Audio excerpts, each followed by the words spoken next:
విజయవాడ, జనవరి 8 ఈరోజు పత్రిక. త్వరలో జరగనున్న రాష్ట్ర అసెంబ్లీ ఎన్నికల కోసం అధికార వైసీపీ పార్టీ ఎవరు ఊహించని విధంగా ప్రణాళికలు రచిస్తుంది.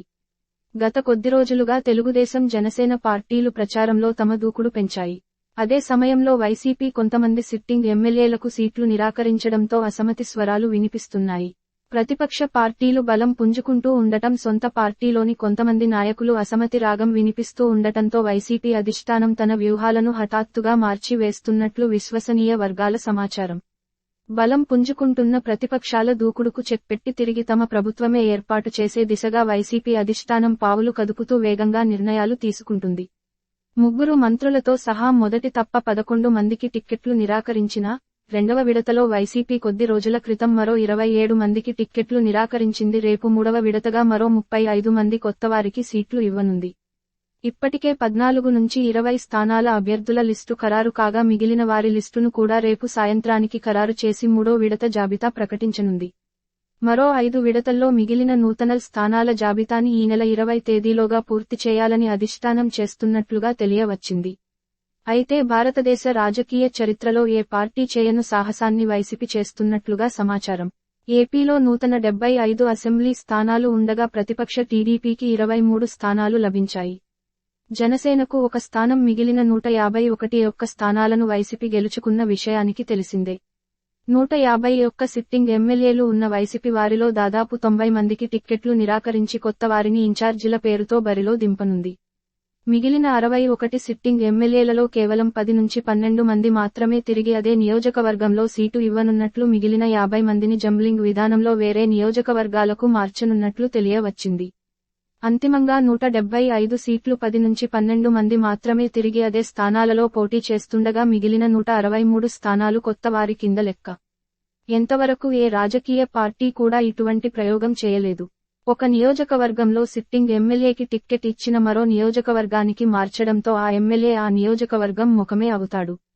ఎన్నికలు కేవలం మరో 2 నెలల్లో జరగనున్నాయి. ఈ నెల 20వ తేదీ లోపల పూర్తి అభ్యర్థుల జాబితా సిద్ధం చేస్తే, అక్కడ నుంచి ఆ అభ్యర్థులకు మిగిలే సమయం కేవలం 50 రోజులు మాత్రమే.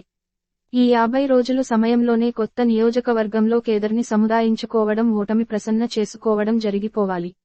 వైసీపీ అభ్యర్థులు తమ అధినేత చెప్పిన విధంగా ఓటర్లను కేవలం 50 రోజుల్లో ప్రసంగం చేసుకోగలుగుతారా?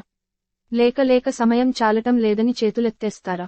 వైసీపీ అధిష్టానం తీసుకున్న ఈ విధానంలో లాభాలు సంగతి ఏమో కానీ లోపాలు మాత్రం ఎక్కువే కనపడుతున్నాయి.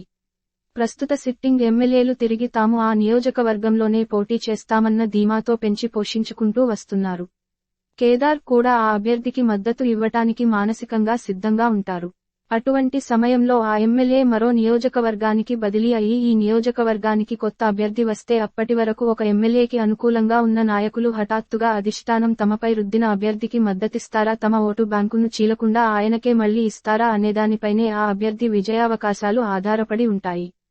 అంతేగాక కొత్తగా వచ్చిన అభ్యర్థి తాను ఆశించిన నియోజకవర్గంలో పెట్టిన ఖర్చంతా బూడిదలు పోసిన పన్నీరు అవుతుంది. మళ్లీ తనకు కేటాయించిన నియోజకవర్గంలో కొత్తగా ఖర్చు పెట్టాలంటే తడిసి మోపుడు అవుతుందని వైసీపీ టిక్కెట్లను ఆశిస్తున్న అభ్యర్థులు వాపోతున్నారు.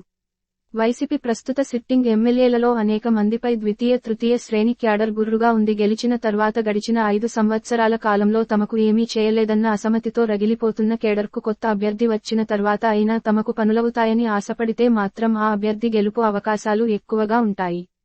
ఇప్పటికే కొన్ని నియోజకవర్గాలలో తమకిష్టమైన సిట్టింగ్ ఎమ్మెల్యేకి టికెట్ ఇవ్వకపోవడంతో నిరసనలు చేస్తూ అధిష్టానానికి హెచ్చరికలు పంపుతున్న కార్యకర్తలు కొత్త అభ్యర్థికి మద్దతు ఇవ్వకుండా ప్రతిపక్ష పార్టీలకు తమ ఓటు బ్యాంకుని మళ్లీ ఇస్తే పరిస్థితి ఏంటని మొదటి నుంచి వైసీపీని అభిమానించే నాయకులు ప్రశ్నిస్తున్నారు. ఏది ఏమైనప్పటికీ ఏక వ్యక్తి నాయకత్వాన నడుస్తున్న పార్టీగా అధిష్టానం తీసుకునే నిర్ణయాలను మిగిలిన నాయకులు పార్టీ తరచిన పరిస్థితుల్లో వైసీపీ పన్నుతున్న ఈ వ్యూహం ఎంతవరకు ఫలితాలు ఇస్తుందో వేచి చూడాల్సి ఉంది.